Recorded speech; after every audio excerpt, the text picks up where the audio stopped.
Je m'appelle Khaled Hassan, j'ai 42 ans, et mon histoire commence dans les ruelles séculaires d'Alep, l'une des villes les plus anciennes et les plus dynamiques culturellement de Syrie.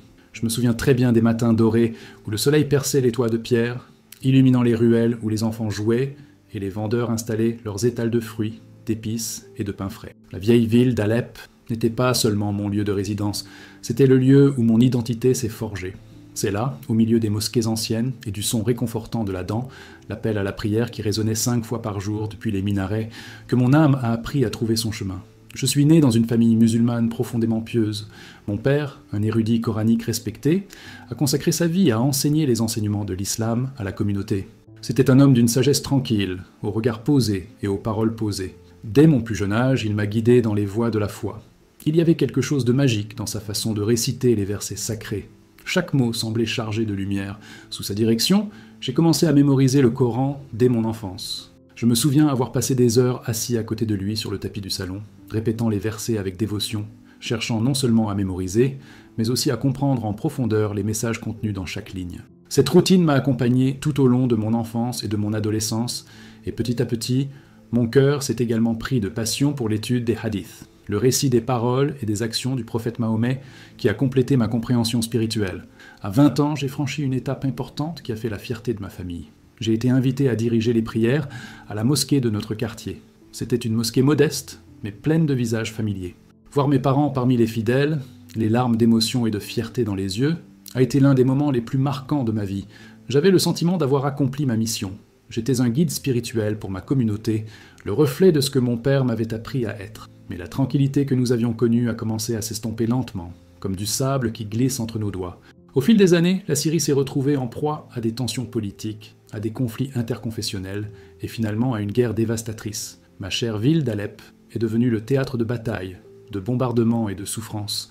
Le son qui emplissait autrefois le ciel, l'appel à la prière, a été remplacé par le rugissement des explosions et des cris de désespoir. J'ai perdu des amis, des voisins et, tragiquement, des membres de ma famille proche. Chaque jour, j'avais l'impression qu'une partie de moi-même m'était arrachée.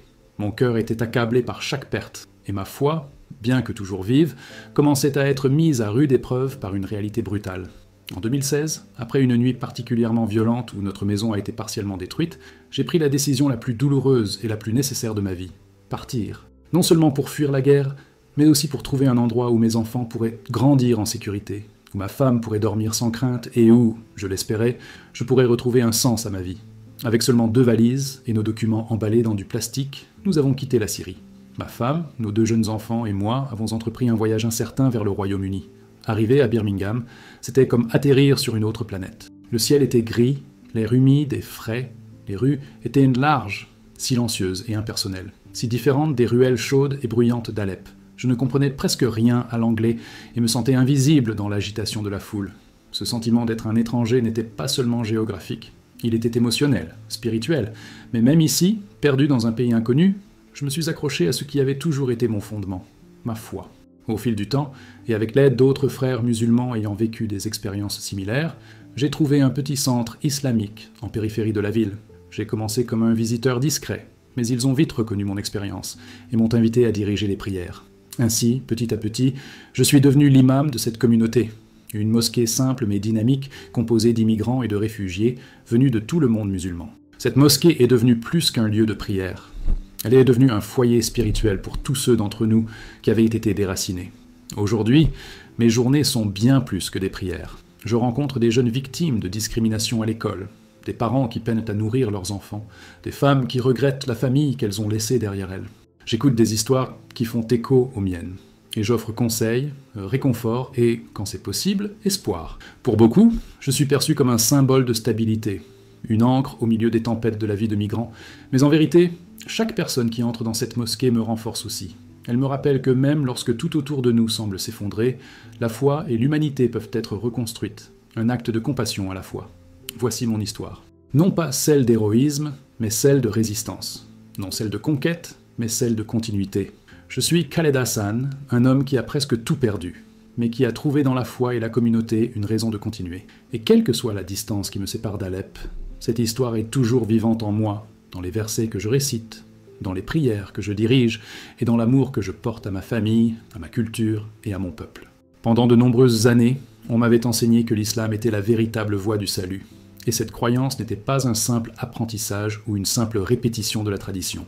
C'était une conviction profonde, profondément ancrée en moi. J'ai transmis cette foi avec amour et dévouement, croyant pleinement à chaque mot que je prononçais sur la miséricorde, la justice et l'abandon total à la volonté d'Allah. Mais ce que j'ignorais, et qu'aucun livre, sermon ou cours de théologie n'aurait pu prédire, c'est que cette foi serait mise à l'épreuve d'une manière que je n'aurais jamais pu imaginer. C'était une soirée d'hiver typique à Birmingham, humide, froide, et avec ce genre de vent mordant qui vous fait mal aux os. Nous venions de terminer la prière d'Isha, la dernière de la journée, et comme d'habitude, j'ai échangé quelques mots avec les frères à la mosquée avant de leur dire au revoir. J'étais plongé dans mes pensées en traversant les rues mouillées.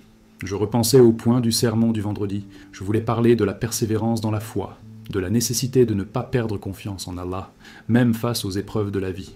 J'étais loin de me douter que ce soir-là, cette leçon passerait du simple discours à un élément vivant de mon histoire. Le ciel était gris, et la pluie créait un voile scintillant dans les phares des voitures. Je m'engageais dans une avenue animée, près de chez moi, quand tout s'est déroulé en un clin d'œil. Une voiture venant en sens inverse est soudainement apparue, dérapant sur la chaussée mouillée. Je n'ai pas eu le temps de réfléchir, de freiner, de faire quoi que ce soit. L'impact a été brutal. Le bruit métallique de la collision a résonné comme le tonnerre, suivi d'un silence étouffant et dense. J'ai senti mon corps être projeté en avant avec une force violente, ma poitrine appuyée contre la ceinture de sécurité, ma tête tournait, ma vision devenait noire, et puis plus rien. Un vide sans temps ni son. Quand un fil de conscience est revenu, la première chose que j'ai remarquée a été la douleur. Intense, brûlante, comme si mon corps brûlait de l'intérieur.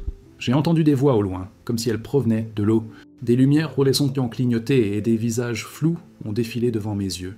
Son état est critique, a murmuré quelqu'un avec urgence. Il faut l'emmener immédiatement.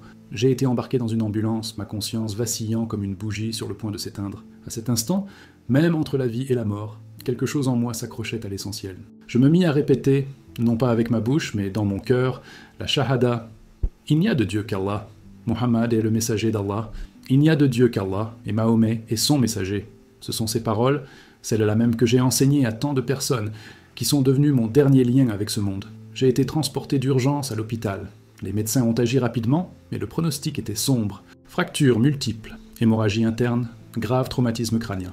Intubé, entouré de machines et de tubes, ma vie ne tenait plus qu'à un fil. Les médecins ont dit à ma femme que la médecine avait fait tout ce qu'elle pouvait. Il ne restait plus qu'à attendre et prier. Pendant des jours, mon corps est resté immobile, confiné dans un lit de soins intensifs. Et pourtant, alors que tout semblait stagner de l'extérieur, quelque chose d'extraordinaire s'est produit en moi. Quelque chose que la logique médicale ne peut expliquer. C'est lors d'un de ces matins silencieux, où l'espoir était presque anéanti, que j'ai vécu quelque chose qui allait profondément modifier ma compréhension de l'existence. J'ai ressenti une étrange légèreté, comme si le poids de la douleur et de la chair avait disparu. En ouvrant les yeux, si on peut les appeler ainsi, j'ai réalisé que je n'étais plus dans mon corps. Je flottais au-dessus du lit, observant la scène en contrebas avec une clarté incroyable. Je me suis vu, frêle, pâle, avec des tubes reliés au nez et à la bouche, des machines clignotant et bipant autour de moi, telles des gardiennes silencieuses de la vie. Près du lit, j'ai vu ma femme. Ses yeux étaient rouges et gonflés, ses mains jointes en supplication, murmurant des prières en arabe, comme pour réveiller mon esprit par ses paroles. Mes enfants, jeunes, tenaient son voile et pleuraient, doucement. La scène était déchirante. Le plus surprenant n'était pas seulement de voir, mais de ressentir, avec une intensité indescriptible, l'amour, le désespoir et la foi qui emplissaient cette pièce. Je me suis retrouvé face à tout ce qui comptait vraiment. Ma famille, ma foi, ma fragilité face au Créateur. Moi, l'homme qui, pendant des années, avait guidé tant d'autres avec sécurité et sagesse, j'étais désormais entre les mains d'Allah, complètement vulnérable. Cette expérience extracorporelle n'était ni un rêve, ni une hallucination. C'était un appel profond, un rappel silencieux que rien ne nous appartient, pas même le corps que nous habitons. Et là, suspendu entre deux mondes, j'ai compris pour la première fois l'étendue du véritable abandon, de la tawakkul, une confiance totale en Allah. Ce moment marqua le début d'une transformation intérieure qui n'était pas encore arrivée. Des larmes coulèrent sur les joues de mes enfants, et j'avais désespérément envie de les toucher, de les serrer dans mes bras, de leur dire que j'étais toujours là, que je ne les avais pas quittés. Mais j'avais beau lutter pour bouger, parler, ou même cligner des yeux, rien ne se passait. C'était comme si mon âme était prisonnière des limbes, entre la vie et la mort, à observer. Puis, lentement, j'ai senti une force invisible m'attirer. ce n'était pas physique. C'était quelque chose de spirituel, d'incontrôlable, comme un courant magnétique inéluctable qui m'attirait hors de la chambre d'hôpital. L'environnement autour de moi s'est dissous, comme s'il se dissolvait en fumée. Mon cœur, même hors de mon corps, s'est empli de peur. Je savais que j'allais quelque part, mais je ne savais pas où. Alors que j'étais aspiré, tout devint noir. Non pas l'obscurité d'une pièce sans lumière, mais une absence totale de couleurs, de temps, de sons et de formes, un néant écrasant. J'étais aspiré dans un tunnel profond d'obscurité vivante, presque consciente. L'air était épais, suffocant, comme s'il respirait la tristesse. Puis les murmures commencèrent, d'abord faibles, à peine audibles, mais ils devinrent bientôt plus forts, comme un chœur de gémissements venant de toutes parts. Ces voix n'apportaient ni réconfort ni paix. Elles étaient chargées de souffrance, de douleur, de culpabilité et de désespoir. C'étaient les cris d'âme qui semblaient un remous perdu, et chaque son transperçait mon esprit comme une lame froide. Mon cœur battait comme un tambour paniqué. J'essayais de crier, d'implorer la pitié, d'appeler à l'aide, mais aucun son ne sortait. Aucun mot ne quittait mes lèvres. J'étais seul avec ma peur, poussé à travers cette obscurité vivante jusqu'à ce que, soudain, le tunnel se termine. Devant moi s'ouvrait un paysage à glacer le sang même le plus fort. Un vaste désert aride, noirci comme du charbon ardent. L'air était lourd, toxique, empli d'une odeur suffocante de soufre et de fumée. Une teinte rougeâtre recouvrait tout, comme si le ciel était en feu. À l'horizon, des ombres se déplaçaient. Ce n'étaient pas des ombres ordinaires, mais des formes humaines déformées, se tordant comme dans une agonie éternelle. Puis vinrent les cris, des cris qui glacèrent l'âme. Ce n'étaient pas seulement des sons de douleur physique, mais une douleur existentielle, celle qui naît de la culpabilité, de la perte et des regrets tardifs. C'est à cet instant que je compris. Je n'étais plus dans le monde physique. C'était une autre réalité. Un plan d'existence où tout ce que j'avais appris prenait forme devant moi. Je me souvenais clairement des enseignements sur l'au-delà, le jhana, paradis, pour les justes, et le jahannam, enfer, pour les égarés. Mais rien, absolument rien, ne m'avait préparé à vivre cela avec les yeux de mon âme. Je restais là, tremblant, lorsque je remarquais quelque chose qui approchait. Des silhouettes commencèrent à se dessiner au loin. À mesure qu'elles se rapprochaient, mon corps spirituel frissonna. C'étaient des silhouettes humaines, enveloppées d'ombre. Elles avaient quelque chose de familier, même si je ne parvenais pas à le définir au début. Mais l'obscurité se dissipa un peu sur leur visage, et je les vis. Mon cœur s'est presque arrêté. C'étaient des hommes que je vénérais profondément. C'étaient des érudits renommés, des chefs religieux, dont les paroles avaient façonné ma foi depuis mon enfance. Je les connaissais par des livres, des vidéos, des sermons, des sages, qui, pour moi, représentaient que la vérité et la lumière. Mais ici, en ce lieu, ils n'étaient pas en paix. Leurs visages étaient marqués par la douleur. Leurs yeux, autrefois emplis de sagesse, étaient désormais voilés par le regret. Ce que je voyais en eux n'était pas la grandeur, c'était le tourment. L'un d'eux s'avança. Sa voix, bien que faible, portait le poids d'un avertissement ancien. Il prononça mon nom avec révérence et tristesse. « Khaled, écoute attentivement. » J'étais abasourdi. Je voulais poser tant de questions, comprendre ce que cela signifiait, pourquoi des hommes aussi respectés se trouvaient dans ce lieu sombre. Me prévenir ? De quoi ? Demandai-je avec le peu de courage qui me restait. « Pourquoi es-tu ici ?» Il ne répondit pas immédiatement. Il regarda autour de lui, comme si ce qui l'entourait lui causait une douleur indescriptible. Lorsqu'il reprit enfin la parole, son ton était pressant et plein de regrets, parce que tout ce que nous enseignions n'était pas vrai, et tout ce que nous vivions ne reflétait pas ce que nous prêchions. Nous sommes venus vous avertir, afin que vous ne suiviez pas le même chemin. À cet instant, j'ai ressenti un choc en moi, une fissure dans les certitudes que je portais.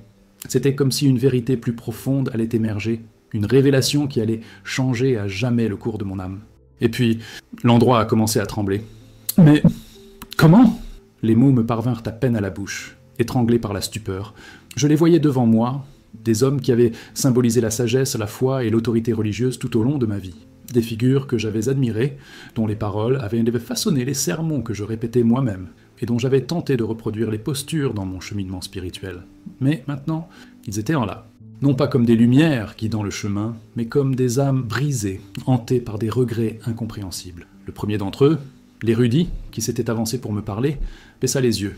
Ses épaules, autrefois droites avec l'assurance de celui qui porte le savoir divin, étaient maintenant voûtées sous le poids d'une vérité écrasante. Sa voix, autrefois ferme, s'éleva maintenant tremblante, presque une complainte. « Nous avions tort, Khaled. Ces mots ont frappé ma poitrine comme un marteau.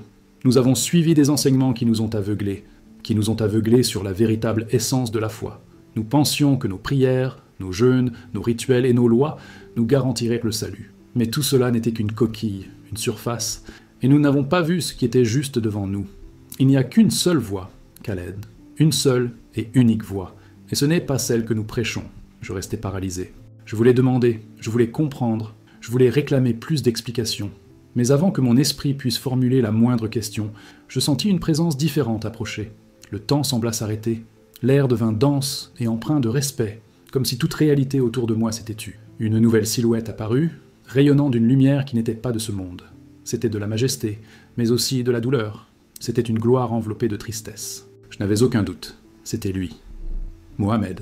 Non pas comme l'homme décrit dans les livres, mais comme une figure spirituelle dont la présence transcendait toute description terrestre. Son regard croisa le mien, et dans ce regard transparaissait l'autorité, mais aussi la tendresse. Il me connaissait. Il savait tout. Il connaissait chaque prière que j'avais récitée, chaque verset que j'avais récité avec dévotion, chaque fois que je m'étais agenouillé pour implorer sa direction. Et pourtant, il se tenait là, avec de la tristesse dans les yeux. Sa voix résonnait comme un tonnerre sacré et un murmure de miséricorde en même temps. « Khaled, tu as été choisi. » Mon corps spirituel s'affaiblit. Je tombais à genoux, me sentant petit face à l'ampleur de ce moment. Chacune de ces paroles pesait des siècles. « Ce que vous voyez, a-t-il poursuivi, c'est le sort de ceux qui, malgré leurs zèles religieux, ont rejeté la vérité. Ce n'étaient pas des péchés graves, Khaled. C'était le refus de voir, d'entendre, d'accepter ce qui était au-dessus de la tradition. Mes mains tremblaient. « Mais quelle vérité ?» demandai-je, la voix brisée. « J'ai toujours suivi vos enseignements. J'ai aimé l'islam de toute mon âme. Je l'ai défendu. Je l'ai enseigné. Je lui ai consacré ma vie. » Le visage de Muhammad s'adoucit. Il fit un pas vers moi et, d'une voix ferme mais douloureuse, prononça les mots qui allaient briser toutes les structures que j'avais construites en moi. La vérité, Khaled, n'est pas dans les rituels, ni dans les lois qui endurcissent le cœur. La vérité est dans Jésus. Il est le chemin. La vérité est la vie. Nul ne vient au Père que par lui. À ce moment-là, j'ai eu l'impression que mon monde s'était brisé. Jésus, je connaissais Issa, comme on l'appelait en arabe, comme un prophète important, certes, un serviteur d'Allah, mais juste un homme, un parmi tant d'autres. Comment alors Mahomet, à qui j'avais consacré ma vie, pouvait-il dire aujourd'hui que Jésus était le comment? Mon esprit tournait, confus et stupéfait. J'avais envie de résister, j'avais envie de crier que ça n'avait aucun sens, mais en même temps, au fond de moi, une étrange paix régnait, comme si quelque chose en moi avait toujours su, mais n'avait jamais osé écouter. Muhammad a continué. « Tu dois revenir, Khaled, retourner au monde des vivants. Dis à ceux qui ont encore le temps de chercher Jésus, de le connaître, de s'abandonner à lui, car il est le pont vers le Père. Il est le salut, et le temps, Khaled, le temps presse. » Tandis qu'il parlait, le sol sous mes pieds se mit à trembler. Un son grave et profond résonna au loin, comme si le temps lui-même se déchirait. L'obscurité autour de moi se condensa et en même temps sembla s'ouvrir comme un vortex. Je sentis à nouveau cette force, celle qui m'avait éloigné de l'hôpital, m'attirer en arrière, mais cette fois, je ne la combattis pas. Je savais qu'une mission m'était confiée, et ce n'était pas n'importe quelle mission, c'était la vérité que j'avais recherchée toute ma vie, et qu'il fallait maintenant proclamer. Alors que j'étais attiré dans le tunnel, j'entendis les voix résonner derrière moi, les voix des érudits, repentants, et la voix du prophète, chacune murmurant à mon âme: « Souvenez-vous du message, partagez-le avec le monde. » Et c'est ainsi que mon retour a commencé. Avant même de pouvoir le comprendre, je n'étais plus dans ce tunnel obscur. En un instant qui me sembla éternel, je fus arraché à cette dimension spirituelle et me retrouvai, planant au-dessus de mon propre corps. La chambre d'hôpital était plongée dans un silence tendu, rompu seulement par le bruit monotone et persistant des appareils qui surveillaient mes signes vitaux. Les lumières blanches au plafond vacillaient légèrement, comme si la réalité elle-même essayait de s'adapter à mon environnement. Et là, à côté de moi se tenait ma femme. Ses yeux étaient gonflés à force de pleurer, ses mains jointes en supplication, ses lèvres murmurant des prières sans interruption. Elle ignorait que je la voyais, que je ressentais chaque mot qu'elle murmurait. Une lumière intense commença à m'envelopper. Elle était chaleureuse, vivante, différente de la lumière crue de la pièce, mais spirituelle, accueillante, comme si le ciel lui-même me touchait. Puis, comme si une force me poussait avec urgence, je fus projeté dans mon corps. L'impact fut instantané. Un halètement aigu s'échappa de ma bouche. Mes poumons se gonflèrent, comme pour la première fois. Mes yeux s'ouvrirent, confus, faibles, mais vivants. La première chose que j'entendis, ce furent des cris. D'abord ceux de ma femme, puis ceux de l'équipe médicale qui se précipitaient vers moi. « Il est de retour !» s'exclama quelqu'un. « Il respire tout seul !» La stupéfaction et l'exaltation se lisaient sur les visages autour de moi, mais personne, absolument personne, ne savait ce qui s'était réellement passé. Je n'étais pas simplement revenu à la vie, j'étais revenu avec une mission. Alors que j'étais allongé là, essayant de saisir la réalité de ce qui s'était passé, mon esprit était ailleurs. Mes yeux fixèrent le plafond illuminé, mais à l'intérieur, je voyais encore les yeux des damnés, les visages des érudits qui m'avaient façonné, déformés par une douleur éternelle. J'entendais encore les cris, les avertissements, et surtout cette voix, la voix de Mahomet. Il m'avait parlé clairement, non avec haine, mais avec tristesse et amour. La vérité est en Jésus. C'était comme si mon esprit était revenu avec deux natures, l'une légère, comme purifiée par une vérité éclairante, l'autre lourde, écrasante, sous le poids du message qui m'habitait désormais. Comment pouvais-je le porter seul? Au cours des jours suivants, le temps s'est figé. Parfois, je dormais, parfois je fermais simplement les yeux, essayant d'échapper à la tempête intérieure. Les médecins sont entrés, souriants, émerveillés par ma guérison, me disant que c'était un miracle, et je le savais, mais pas comme ils l'imaginaient. Tandis que mon corps guérissait, mon âme se débattait avec une vérité qui semblait en contradiction avec tout ce en quoi je croyais depuis mon enfance. Toute ma vie, j'avais été un fervent serviteur de l'islam. Mon monde reposait sur des piliers que je considérais comme inébranlables. La prière 5 fois par jour, le jeûne du Ramadan, la charité, le pèlerinage, la soumission à la volonté d'Allah. Je l'avais enseigné, je l'avais vécu, j'avais inspiré d'autres personnes à suivre le même chemin. Et maintenant, allongé dans un lit d'hôpital, je savais que tout cela n'était qu'une ombre de la véritable lumière qui m'avait été révélée. Les mots résonnaient sans cesse dans mon esprit. Jésus est le chemin, la vérité et la vie. Nul ne vient au Père que par lui. Mais comment accepter cela? Comment accepter que toute la structure de ma foi, mon identité, mon honneur, mon histoire, ne soit peut-être pas une fin en soi, mais seulement un début inachevé? Et plus encore, comment annoncer cela à ma famille, ma femme, mes enfants? Ils ont été élevés comme moi, avec le même amour du Coran, les mêmes valeurs, les mêmes coutumes, le même respect pour l'islam. Comment pouvais-je les regarder dans les yeux et leur dire que tout ce qu'on nous avait enseigné était incomplet? Que j'avais trouvé la vérité chez quelqu'un qui, pour nous, n'avait toujours été qu'un prophète parmi d'autres? J'avais peur pour eux, j'avais peur pour moi-même, j'avais peur du choc que cela provoquerait. Mais en même temps, quelque chose brûlait dans mon cœur, une urgence. Comme si les mots qui m'avaient été adressés étaient gravés dans mon âme. Vous devez revenir, partager, ne tardez pas. Le temps presse, je ne pouvais pas le garder pour moi. Même si j'avais peur, même si je ressentais le poids d'un possible rejet, je savais que la vérité était plus grande que mon confort, plus grande que ma réputation, plus grande que ma vie. J'en avais vu trop pour me taire. Et c'est là, entre les lumières froides de l'hôpital et la chaleur brûlante d'un appel qui ne voulait pas s'éteindre, que j'ai pris ma décision. Je ne savais pas par où commencer, mais une chose était sûre, j'avais besoin de le dire au monde. Les premiers jours de retour à la maison furent étrangement calmes. J'étais soulagé d'être en vie, mais quelque chose en moi explosait. Le monde autour de moi semblait le même. Mais je n'étais plus la même personne que celle qui était partie à la mosquée cette nuit pluvieuse. Une question me hantait. Et si tout ce que je croyais, jusqu'à présent, n'était qu'une partie de la vérité? La réponse ne me laissait pas tranquille. J'ai essayé de trouver refuge dans ce qui m'avait toujours été familier. J'ai pris mon Coran, celui-là même que j'avais lu et enseigné pendant des décennies, et j'ai commencé à relire ces versets avec une perspective différente. J'ai scruté chaque page, avide de réponses, cherchant une confirmation, un pont entre ce qui m'avait été révélé lors de cette expérience surnaturelle et ce qui y était écrit. J'ai passé en revue les chapitres qui parlaient d'Issa, Jésus, et les contextes des prophètes. Mais plus je lisais, plus je me rendais compte que quelque chose clochait. Jésus était mentionné, certes, mais de façon limitée, comme prophète, comme messager, comme né miraculeusement, mais jamais comme fils de Dieu. Je n'aime jamais le seul chemin vers le salut. Le livre que je vénérais avec tant de zèle semblait ignorer, voire omettre, ce que j'avais vu de mes propres yeux spirituels.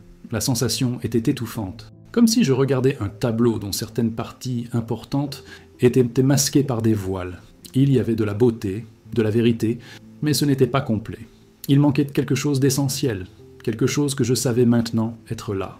Et cette absence me faisait mal comme une profonde coupure. Un soir, après des heures et des heures de lecture, de débats intérieurs et de prières silencieuses, mon cœur n'en pouvait plus. J'ai posé le Coran sur la table. Je suis tombé à genoux sur le sol de ma chambre sombre et j'ai pleuré comme un enfant perdu, comme quelqu'un qui a vu le paradis et qui est maintenant prisonnier des murs du doute. Oh Dieu, guide-moi. J'ai plaidé. Si j'avais tort, montre-le-moi. Si ce que j'ai vu était vrai, confirme-le-moi. Je ne veux pas suivre des mensonges. Je ne veux pas vivre dans l'illusion, mais je ne veux pas non plus nier ce dont j'ai été témoin. C'était réel, c'était vrai. J'ai besoin de savoir. Réponds-moi, s'il te plaît. Et c'est dans ce moment de désespoir, avec un cœur nu et abandonné, que quelque chose s'est produit qui a tout changé. Je n'ai pas entendu de voix forte, ni de tonnerre venant du ciel, mais quelque chose a résonné dans mon esprit. Une présence, une douceur qui a envahi la pièce sans bruit, sans souffle, mais avec une paix que je n'avais jamais connue auparavant. Et puis, là, au milieu du silence, une voix, inaudible pour les oreilles, mais indubitable pour l'âme. Mais Jésus, c'était tout. 3 mots, mais ils avaient un poids éternel. La voix était si pleine d'amour, si pleine de vérité que mon cœur sembla fondre. Des larmes coulèrent de mes yeux, incontrôlables. C'était comme si Dieu m'appelait personnellement, comme si ce murmure était plus clair que tous les cris que j'avais jamais entendus. Mais en même temps, il y avait une bataille en moi. Suis-je trompé? Et si c'était un test? Et si je trahissais ma foi, ma famille, mon histoire? Les semaines qui ont suivi ont été les plus pénibles de ma vie. Je dormais peu, je priais constamment, je jeûnais pour y voir plus clair. Les questions ne cessaient jamais. Je me suis plongé dans des livres, j'ai lu des témoignages de personnes ayant vécu des expériences similaires, je me suis plongé dans les évangiles pour la première fois, le cœur ouvert. J'ai lu les paroles de Jésus, et je ne pouvais ignorer la puissance avec laquelle chacune d'elles me parlait, comme s'ils avaient été écrits pour moi. Venez à moi, vous tous qui êtes fatigués et chargés, et je vous donnerai du repos. Celui qui m'a vu a vu le Père. Je suis le chemin, la vérité et la vie. Nul ne vient au Père que par moi. Et puis, lentement, comme l'aube perçant l'obscurité de la nuit, la vérité a commencé à émerger. Pas comme une avalanche, pas comme une conversion soudaine, mais comme une lumière qui grandit dans une pièce sombre, repoussant les ombres dans les coins, jusqu'à ce que vous voyiez ce qui était toujours là, et que vous ne puissiez plus le déconsidérer. Jésus, pas seulement un prophète, pas seulement un maître, mais le Sauveur, l'agneau, le Fils du Dieu vivant.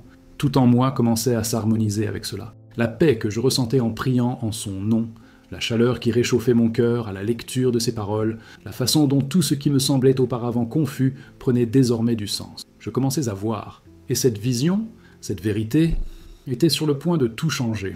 Pas seulement en moi, mais dans ma maison, ma communauté, mon monde. Plus je lisais sur Jésus, sa vie, ses miracles, ses paroles déchirantes, plus il m'était impossible de m'accrocher à l'idée que j'avais de lui. Jésus n'était pas un prophète comme tant d'autres. Il était différent. Il guérissait de sa propre autorité. Il pardonnait les péchés comme seul Dieu le pouvait. Il parlait au Père comme un fils parle à son Père bien-aimé. Il y avait quelque chose dans sa présence, même écrite, qui rayonnait de divinité. Chaque page de la Bible semblait me rapprocher de lui. Les paraboles me touchaient profondément. Des paroles que j'écoutais auparavant, avec détachement, me passionnaient désormais. Et puis, un soir tranquille, seul dans ma chambre, avec une Bible qu'une infirmière chrétienne m'avait laissée à l'hôpital, et que je n'avais pas eu le courage d'ouvrir en profondeur jusque-là, je suis tombé sur un verset qui m'a semblé jaillir de la page. Jean 14, 6. Jésus répondit « Je suis le chemin, la vérité et la vie. Nul ne vient au Père que par moi. » Mon regard s'est arrêté là. Mes doigts se sont figés sur le papier. Un courant électrique m'a parcouru. C'était comme si ces mots avaient été écrits pour moi. Comme s'il me regardait droit dans les yeux et me disait « Khaled, c'est la réponse que tu cherchais. » À cet instant, tout prit sens. C'était cela. C'était la pièce manquante du puzzle de ma vie. C'était la vérité que j'avais touchée de l'autre côté de la mort. C'était la présence que je ressentais dans le silence de mes prières. Jésus était le seul chemin vers Dieu. Aucune prière rituelle, aucun jeûne, aucun pèlerinage, aucune œuvre religieuse ne pouvait me conduire au Père. Seul lui, seul Jésus. J'ai ressenti une paix indescriptible. Une paix qui ne provenait pas d'un raisonnement logique, mais d'une révélation spirituelle. C'était comme si une nouvelle lumière s'était allumée en moi. Mais cette paix s'accompagnait d'une force tout aussi puissante, une responsabilité. Comment pourrais-je garder ça pour moi? Comment pouvais-je rester silencieux, sachant que des millions de personnes, comme moi, pendant tant d'années, étaient prisonnières d'une pratique religieuse dépourvue de la plénitude de la vérité? Comment pouvais-je continuer à vivre en silence, sachant que mes frères et sœurs marchaient dans les ténèbres, sans connaître celui qui était la lumière du monde? J'avais besoin de parler. J'avais besoin de raconter ce que j'avais vécu. J'avais besoin de montrer que Jésus n'était pas seulement le prophète des chrétiens, mais le sauveur de toute l'humanité. Et le premier pas, je le savais, devait se faire chez moi. Mon corps était encore faible, mais mon esprit était plus vivant que jamais. C'était comme si un cœur nouveau avait été placé en moi. J'ai réuni ma famille, ma femme et mes 2 jeunes enfants. Ils étaient heureux que je sois en vie, mais ils ignoraient qu'ils allaient entendre quelque chose qui allait tout changer. J'ai pris une grande inspiration. Mes doigts tremblaient. J'avais l'impression de traverser un pont branlant au-dessus d'un gouffre. « J'ai besoin de te dire quelque chose », commençai-je à voix basse. Ils m'observèrent attentivement, attendant peut-être des nouvelles de ma guérison. Alors que j'étais entre la vie et la mort, j'ai vu des choses. J'ai vécu quelque chose qui a complètement transformé toutes mes croyances. Et j'ai rencontré Jésus. Ma femme fronça les sourcils. Mes enfants se regardèrent, perplexes. Je poursuivis. J'ai vu le prophète Mahomet. J'ai vu des érudits qui m'ont guidé, mais ils souffraient tous. Ils m'ont dit qu'ils avaient tort. Et Mahomet lui-même m'a dit que la vérité est en Jésus, que c'est seulement par lui que nous pouvons parvenir à Dieu. Le silence s'abattit sur la pièce comme une avalanche. Les yeux de ma femme se remplirent de larmes. Elle pressa ses mains contre sa poitrine. « Khaled !» Sa voix était un murmure tremblant. « As-tu perdu la raison ? C'est une hérésie. C'est impossible. L'islam est la seule voie. Tu nous l'as appris. Tu l'as vécu. » Elle était choquée, effrayée et blessée. Son regard me scrutait comme si elle cherchait l'homme qu'elle connaissait, comme si j'avais disparu sous ses yeux. Mes enfants se rapprochèrent d'elle, comme s'ils cherchaient instinctivement protection. Je la regardais tendrement, les larmes aux yeux. « Je comprends ce que tu ressens. Je comprends ce que tu ressens. Mais, s'il te plaît, écoute-moi. Je ne rejette pas tout ce que nous avons traversé. Je dis juste que je connais maintenant toute la vérité. Je ne suis pas contre toi. J'essaie de te sauver. » Elle se recula un peu, sa main se portant à sa bouche comme si elle essayait de retenir un cri. Ça ne peut pas arriver. À cet instant, j'ai ressenti la douleur du prix que la vérité exige. Ce n'était pas facile, ce n'était pas romantique, c'était difficile. Cela a coûté des relations, une réputation, une sécurité. Mais malgré tout cela, j'ai ressenti la paix. Parce que, plus que tout, je savais que j'étais là où Dieu voulait que je sois. Et là, malgré le regard effrayé de ma femme et le silence stupéfait de mes enfants, j'ai décidé de ne pas revenir en arrière. J'avais appris la vérité. Et aussi difficile que cela ait été, je devais la partager. Avec amour, avec humilité, avec courage. La croix était devant moi, et j'étais prêt à la porter. J'ai tenu doucement les mains de ma femme, essayant de lui transmettre silencieusement le poids et la sincérité de ce que j'allais lui dire. Nos regards se sont croisés. Le sien était empli de peur et de confusion. Le mien était imprégné du feu d'une foi nouvelle, et de la douleur de savoir à quel point cela la blessait. « Ce n'est pas ce que je veux croire », j'ai murmuré. « C'est ce que j'ai vu. Jésus, il est la vérité, le seul chemin vers Dieu. » Le silence qui suivit fut plus assourdissant que n'importe quel cri. Pendant des jours, notre maison fut plongée dans une tension silencieuse, épaisse comme un brouillard hivernal. À chaque prière silencieuse de ma femme, je sentais son cœur se briser un peu plus. Parfois, je la trouvais en larmes pendant la faux, leurs supplications inaudibles résonnant entre les murs de notre maison comme des cris de désespoir. Mes enfants, encore trop jeunes pour comprendre la profondeur de ce qui se passait, ont commencé à poser des questions innocentes qui m'ont transpercé l'âme comme des lames. « Abba, pourquoi es-tu différent ? Abba, pourquoi ne prises-tu pas comme avant ? N'aimes-tu plus Allah ?» Et moi, je ne savais pas comment expliquer. Comment faire comprendre à leur petit cœur ce qui m'était arrivé ? Comment expliquer que ce n'était pas un rejet, mais un accomplissement de ma foi ? Que je ne reniais pas Dieu, mais que je le trouvais enfin pleinement ? Mais je savais que ce jour viendrait, le jour où la vérité devrait dépasser les murs de ma maison, le jour où ma voix devrait résonner au-delà des pièces de ma maison et atteindre ceux qui m'ont connu comme un guide, un maître, un frère. Le moment était venu de me présenter à la communauté. Cette même communauté qui m'avait accueilli et vénéré pendant des années, la mosquée où j'avais dirigé la prière du vendredi, où l'on priait pour les malades, les morts et les vivants, où j'avais baptisé des bébés, conseillé des couples et appris à des jeunes à mémoriser le Coran. C'était là que je devais maintenant retourner, non pas comme guide, mais comme témoin d'une vérité qui avait transformé mon éternité. J'ai organisé une petite réunion d'une douzaine d'hommes, des amis proches, des frères dans la foi avec qui j'avais cheminé pendant des années. Il y avait de la nervosité dans l'air. Ils savaient que quelque chose d'important allait être dit. J'ai commencé lentement. Mes mains tremblaient légèrement, mais ma voix restait ferme. Je leur ai parlé de l'accident, du coma, de l'hôpital. Puis, le cœur brûlant, j'ai révélé ce que j'avais vu dans cet endroit, entre la vie et la mort. J'ai parlé de la vision, du tunnel, des figures tourmentées, de la présence majestueuse et triste du prophète Mahomet, et enfin, du message. Jésus est le chemin, la vérité, la vie. Ce n'est que par lui que nous pouvons atteindre le Père. Le silence qui suivit fut profond. C'était comme si l'air avait été aspiré hors de la pièce. Je pouvais lire l'incrédulité sur leur visage. Des hommes qui me respectaient profondément me regardaient maintenant comme s'ils étaient un étranger. Des murmures commencèrent à s'élever.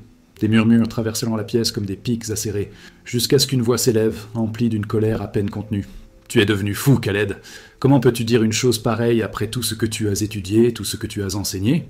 Tu craches sur ton propre passé. Tu trahis ta foi. » J'ai regardé cet homme dans les yeux.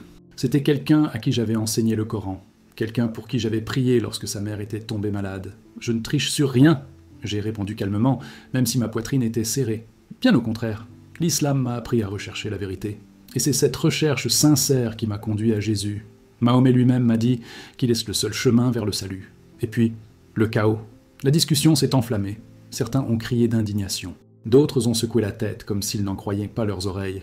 Certains ont pleuré, d'autres m'ont traité de fou, d'hérétique, d'apostate. Une ou deux voix se sont tues, mais leurs regards m'ont dit autre chose, le doute. Peut-être, juste peut-être, une étincelle de curiosité. Je me tenais là, debout, au milieu de la tempête. Mon cœur battait la chamade, j'avais la bouche sèche, mais mon âme était en paix, parce que je savais. Je savais qu'à cet instant, je répondais à l'appel que j'avais reçu dans ce lieu d'ombres et de lumière où l'éternité m'avait touché. « Je t'aime », dit-il avant de partir. « Et c'est pourquoi je ne peux pas me taire. Le temps presse. Jésus m'a dit de parler. Et j'obéirai, quel qu'en soit le prix. » Ce jour-là, j'ai perdu beaucoup d'amis, peut-être pour toujours. Le respect qui m'entourait autrefois s'est transformé en méfiance. Les portes qui s'étaient ouvertes avec révérence se sont désormais fermées. Mais en retour, j'ai gagné quelque chose qu'aucun poste ne pouvait m'offrir. La certitude d'avoir trouvé la vérité. À partir de ce moment-là, ma voie était tracée. La mission était claire, partager le nom de Jésus. Et ne vous taisez plus jamais. Dès l'instant où j'ai reconnu Jésus comme mon sauveur, mon cœur n'a plus pu se taire. Quelque chose en moi avait tellement changé que rester silencieux aurait été étouffer mon âme. J'étais devenu, presque sans m'en rendre compte, un évangéliste au sein de ma propre communauté. Celle-là même qui, pendant des années, m'avait considéré comme l'un de ses chefs spirituels. Je passais des nuits entières à genoux, pleurant souvent, implorant Dieu pour qu'il me donne courage et sagesse. Les Écritures, autrefois lointaines pour moi, devenaient désormais ma nourriture quotidienne. Verset après verset, révélation après révélation, Jésus devenait de plus en plus vivant en moi. Il n'était pas seulement le centre de la foi chrétienne, il était la vie même. Je lisais le récit de ses miracles, de son amour inconditionnel, de sa croix, et j'avais l'impression de marcher à ses côtés à chaque page. J'ai commencé à mémoriser des versets comme je l'avais fait avec le Coran des années auparavant, mais maintenant, avec un cœur qui brûlait, non pas par obligation, mais par passion. Durant la journée, mon objectif était simple et non négociable. Parler de Jésus à qui voulait l'entendre, parfois à l'épicerie, d'autres fois lors de conversations tranquilles avec des connaissances, voire avec des inconnus que je croisais. Je me sentais comme quelqu'un qui aurait été sauvé d'un naufrage et qui courait maintenant sur la plage pour prévenir les autres de l'approche de la tempête. Mon message était direct, sans tabou. Jésus est la vérité. Le salut est en lui seul.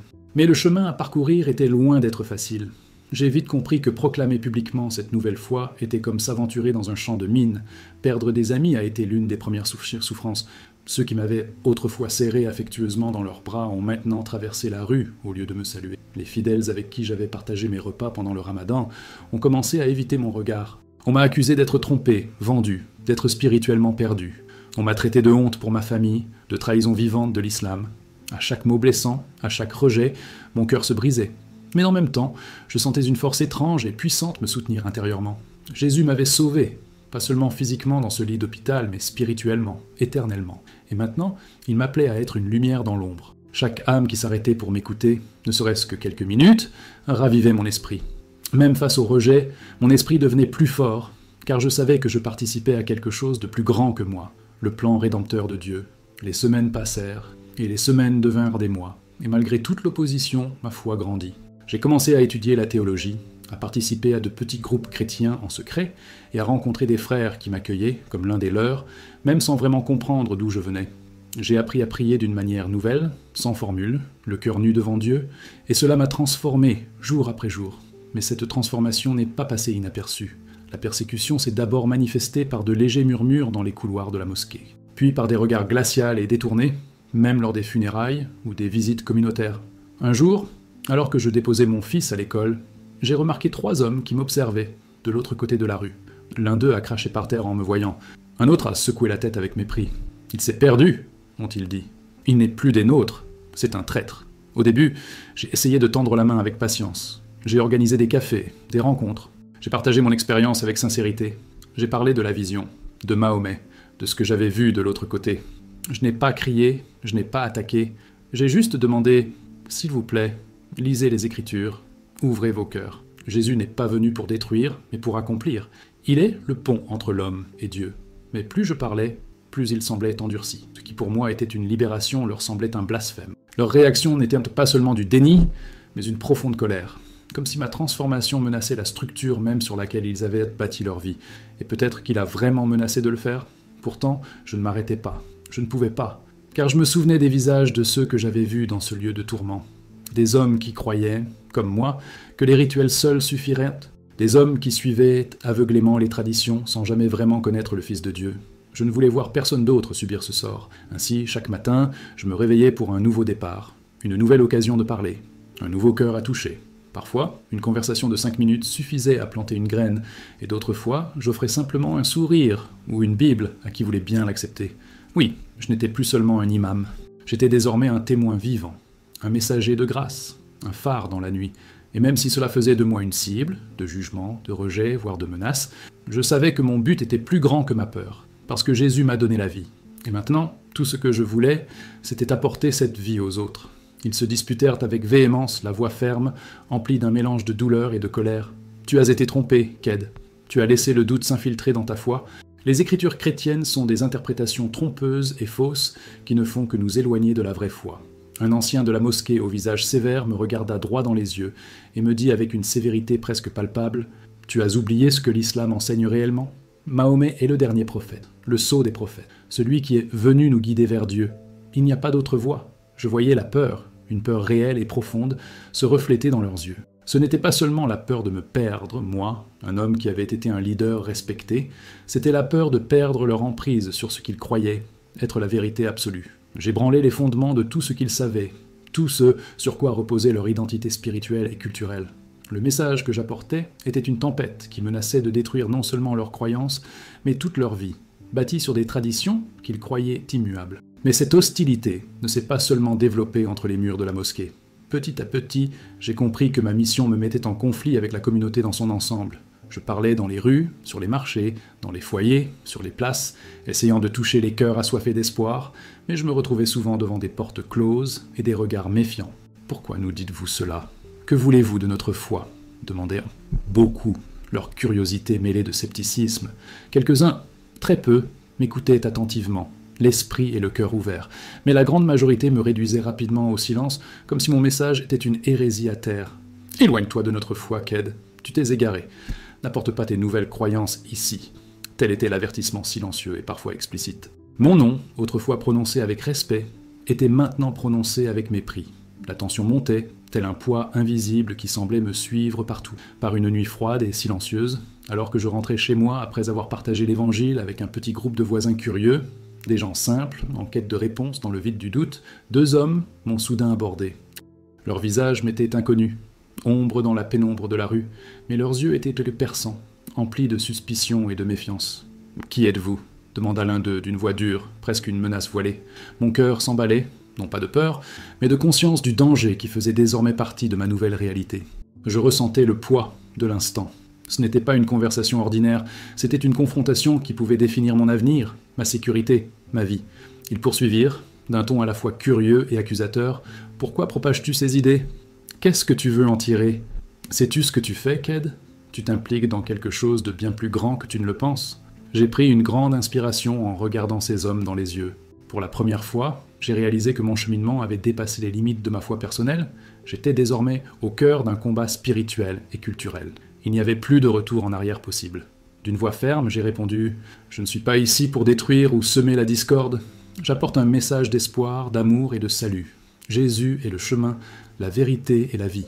Et c'est cette vérité qui a transformé ma vie. Je ne recherche aucun conflit, seulement l'occasion de partager ce que j'ai reçu. » Ils échangèrent des regards suspicieux, puis l'un d'eux lança un avertissement froid. « Fais attention, Ked, tout le monde n'est pas aussi patient que nous.